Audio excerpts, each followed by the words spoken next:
Boas-vindas a esta nossa análise. Hoje a gente vai mergulhar fundo nos conceitos do aclamado livro A Matemática do Ensino Médio. E olha, não estamos falando de um amontoado chato de regras de cálculo prontas, tá? A grande sacada aqui é tratar a matemática como ela realmente é, uma linguagem rigorosa e puramente lógica. Se a ideia é pegar o jeito dessa base estrutural de um jeito bem visual e sem complicação, bom, a gente está no lugar certo. E para começar a entrar nessa abstração toda, dá só uma olhada nessa frase provocativa do filósofo e matemático Bertrand Russell. Ela pode até soar um pouco estranha no início, né? Mas ela acerta em cheio. A matemática funciona estritamente como a ciência das condições necessárias. É sobre modelos lógicos puros, onde a estrutura lógica importa infinitamente mais do que qualquer aplicação prática num primeiro momento. O nosso roteiro de hoje é super direto. Primeiro, a linguagem dos conjuntos. Depois, a relação de inclusão. Seguido por implicação e lógica. Necessário versus suficiente. E, para fechar com chave de ouro, a lógica das equações. Vamos nessa? Então, seção 1, a linguagem dos conjuntos, a base de tudo. Toda a matemática moderna que a gente conhece é formulada na linguagem dos conjuntos. Pensem neles como se fossem os substantivos básicos de um idioma estrangeiro novinho em folha. E esse alicerce todo está lindamente documentado no volume 1 desta obra, onde brilhantes autores brasileiros trazem uma abordagem pedagógica incrível. Eles realmente enraizam essa linguagem universal na nossa cabeça antes mesmo de tentarem falar sobre coisas como funções. E isso, lá na frente, é um verdadeiro divisor de águas para a clareza. Agora, pensem no conjunto vazio. Muita gente acha que é só uma esquisitice teórica, mas na verdade ele tem uma função super prática no dia a dia. Qualquer propriedade impossível, tipo um objeto ser diferente dele mesmo, define esse conjunto. Ele funciona como um atalho genial, literalmente, para evitar que a gente fique citando exceções longas e chatas o tempo todo nos teoremas. É uma ferramenta puramente para simplificar nossa vida. Avançando para os conjuntos unitários. Na teoria mais estrita, o elemento x solto e o conjunto contendo x não são exatamente a mesma coisa. Mas os autores dão aquele conselho de mestre. Em algumas situações, ser pedante demais só atrapalha. Por exemplo, na hora de mostrar a interseção de duas retas, escrever que o resultado é simplesmente o ponto P, ao invés de colocar o P entre chaves, é perfeitamente aceitável e deixa tudo muito mais fluido para quem lê.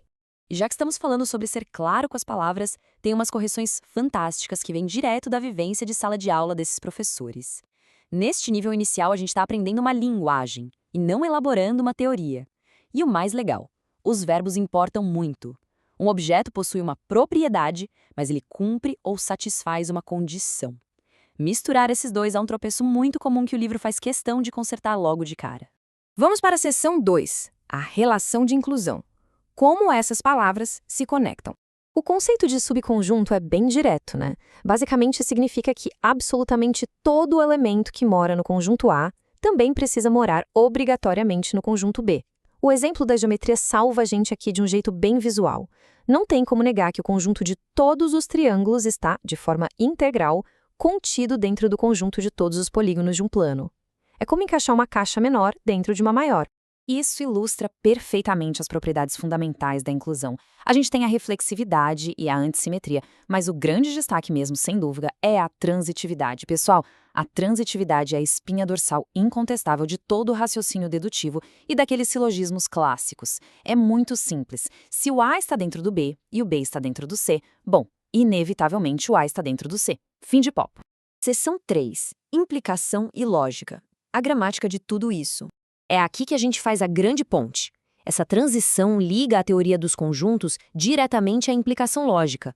A inclusão, que a gente acabou de ver, vira uma implicação rigorosa na linguagem lógica.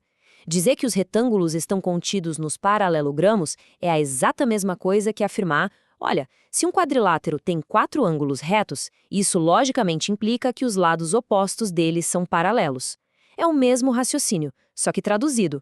E no coração dessa notação toda, tem o famoso símbolo da seta dupla.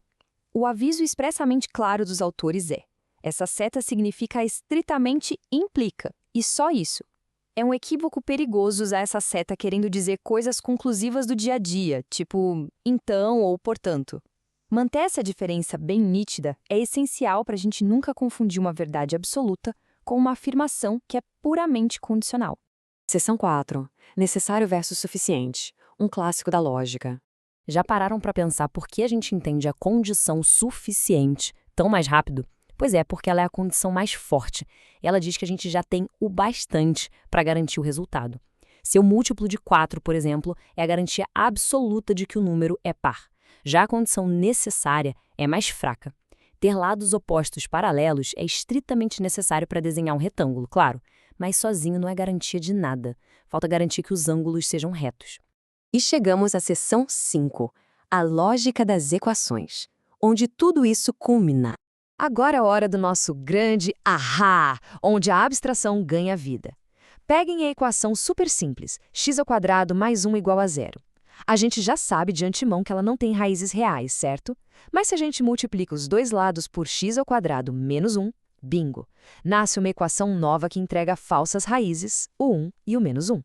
A implicação de um passo ao outro foi feita sem nenhuma falha algébrica, mas claramente algo na realidade desse resultado soou muito esquisito. E aqui está o pulo do gato. Esse é o grande perigo das implicações lógicas irreversíveis. Quando a gente está resolvendo uma equação e não consegue reverter uma implicação perfeitamente de volta ao início, a gente acaba introduzindo essas raízes intrometidas. O 1 e o menos 1 nunca foram soluções originais. O conjunto que a gente encontrou lá no final não é igual às raízes da primeira equação.